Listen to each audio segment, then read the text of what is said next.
Chapter 1. Mom, I can't do this right now. Aunt Jo is expecting me today, and I'm trying to figure out these mountain roads. Imogen Grey sighed in frustration and lowered the phone away from her ear. Her mother's voice carried at the best of times, and she might as well have been on speakerphone for how clearly she sounded. The only relief from the guilt trip was the poor reception, the thick trees, and the winding roads breaking up the connection.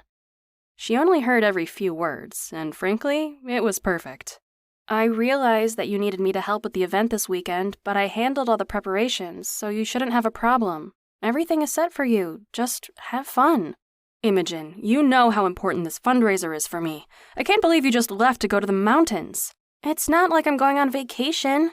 You know that Dad asked me to come help Aunt Jo on her farm. That woman, she wanted to live in the middle of nowhere. I think it's very selfish for her to expect you to drop everything to go help. She didn't ask. Dad did because he knew she wouldn't want to be a bother. Besides, I'm between jobs right now. Everything's done for the fundraiser, so relax and have fun with your country club friends. You won't even miss me. Everyone will ask why you didn't come to the event. Ah, that was it. Somehow it always came back to what Helen Grey needed. It was the same every time. She loved her mother, but she was the most selfish person she'd ever met. With a deep sigh, Imogen decided to nip this thread of conversation in the bud. My service is cutting out. I'll call you later. Imogen disconnected the call, took a deep breath, and pinched her nose with her left hand in exasperation. Her bouncy auburn curls jumped with the disruption and fell across her eyes, complete with static electricity. Wow, it was dry up here. Annoyed, she batted her hair aside, one hand on the wheel.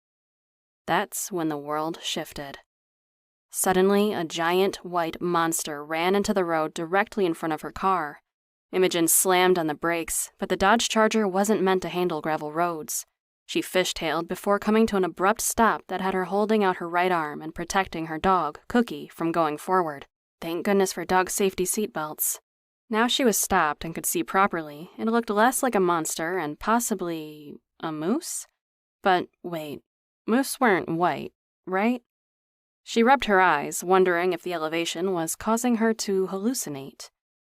Imogen hadn't encountered a moose before, as they weren't exactly common at the Jersey Shore. She liked to read about anything and everything, and this creature seemed to fit the description. When it turned toward her, the large antlers cleared up any confusion. She breathed a sigh of relief. Despite the odd color, moose were basically big deer, right? Vermont is weird, she muttered to her pit bull. Cookie, excited at the attention, wiggled up to press a paw on the center console and sneak a kiss. Get back, silly girl. This thing could eat us. Still, Imogen felt better having a friend with her in this situation, even if only for moral support. Okay, we aren't far from the house now. According to GPS, it's only 2 miles up this mountain road. Maybe it will just leave? I don't want to have to go all the way back into town when we are so close. The moose was just standing, blocking the road and staring at her. Going with her instinct, Imogen laid on the horn to scare him away. The single long blare, followed by 2 short ones, seemed to get the moose's attention. He finally acknowledged her presence. She assumed it was a he by the mess of antlers, didn't seem too thrilled at the noise. He squared off to face her vehicle and lowered his head, his warm breath flowing out of his nostrils, making him look like he was breathing smoke. That's when she realized her mistake. Wrong instinct, no, no, no! The big head dropped, the antlers pointed directly at her, and she could swear there was a quick narrowing of his eyes before he charged. With lightning reflexes born of driving the populated streets of Asbury Park during tourist season, she flung the car into reverse and hit the gas for all she was worth. Cookie, ever helpful, began howling at their enemy. Her car was fast, but not built for steep back roads, and worse, there was no place or time to turn around. She should have paid more attention when watching the Fast and the Furious movies her ex-boyfriend watched religiously. With quick reflexes, Imogen managed to maneuver the muscle car, but was unable to avoid an antler piercing her headlight. As he began to push her car backward, she had the most random thought that her hood was going to feel the pain later. She winced as the screeching sound of metal assailed her ears. Cookie gave a whine. I agree, this is definitely crazy. The moment of distraction cost her. In the second she checked on Cookie, she took her eyes off the rearview mirror. Big mistake. But to be fair, that ditch came out of nowhere. They slid awkwardly down the embankment and hit a large tree, stopping their momentum. Between a moose and a maple tree, well, her car didn't stand a chance. The airbags deployed and suddenly, everything went black. The feeling of sticky wetness and a heavy weight on her side woke her. She could barely breathe. When she pried her eyes open, it took her a second to register the unfamiliar surroundings. Her left arm seemed to be stuck. Glancing out of the corner of her eye, she realized that it was wedged against the door of her car, which was now resting unnaturally on an angle. Taking as deep of a breath as possible, Imogen glanced to the other side to find the weight was Cookie, laying on her and looking at her with mouth open, drool pulling slowly down. Drip. That would be the wet, then. At least she hoped it was only drool and not blood somewhere she hadn't yet seen. Cookie noticed Imogen looking at her and started to nuzzle her, licking her cheek, Cookie's tail thumping against the dashboard. "How long have we been here, girl?" Imogen asked her companion. Now that she was awake, she started to take stock of her situation and remembered the moose. Who knew they could be so aggressive? The car was in some kind of ditch. From the angle of the car, it didn't look too deep, but it would be hard to get out of, especially since it looked like her descent was stopped by a large tree. The moose was nowhere to be seen. Taking a deep breath, she girded herself to move. "Cookie, come on, let's get out of this car." The brindle-colored dog gave a whine, then gently climbed back into the passenger seat, using her claws to avoid slipping. Imogen winced, but figured her leather seats were the least of their problems. As her dog moved away, Imogen gave her a rub and thanked her for keeping her warm, because now that she had moved, she realized just how cold it was in the car. It was early fall, but it must already be 10 degrees cooler here than at home.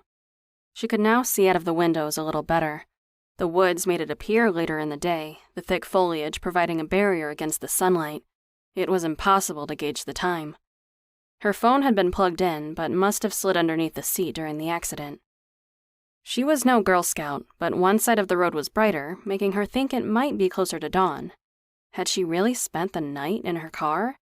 The last thing she remembered was trying to make it to her aunt's cabin in the mountains before it got dark on the unfamiliar roads, and meeting a moose that had planted itself in the road.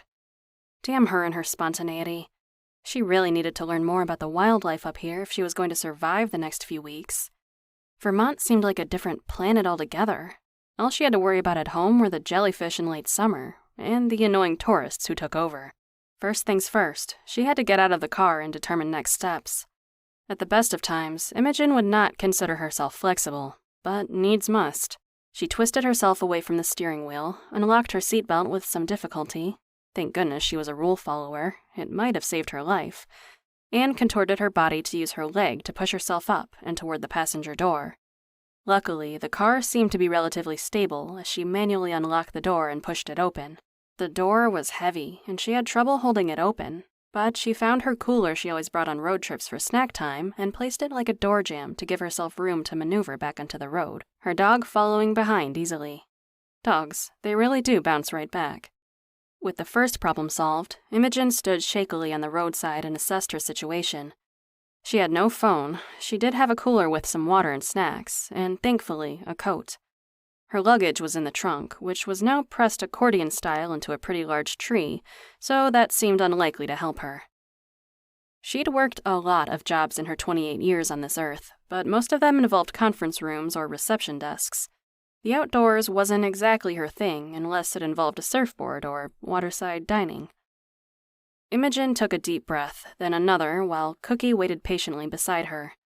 Normally, the curious dog would be sniffing everything, but she must have known her mom needed her close by for support. This sucked. Her head was pounding, and when she reached up to touch the knot on the front of her skull, it came away sticky with blood. Thankfully, she wasn't alone, or she'd probably be crying in a heap. It's one thing for her to have a pity party, but her dog was cold and not used to the weather. They both needed to get warm. So, it was time to put on her big girl pants and do something. Who knew when someone else would be traveling down this road again? Clearly, no one had seen her in her black car overnight. She reached back down into the car to grab the leash and 2 bottles of water. Straightening back out, she looked down at her friend, who wagged her tail in response. This wasn't what she had planned, but she was determined to make the best of it. "Okay, my girl, we're going on an unexpected adventure. You ready?" Then, without looking back, she turned in the direction of her aunt's cabin and started, stiffly and slowly, walking up the hill.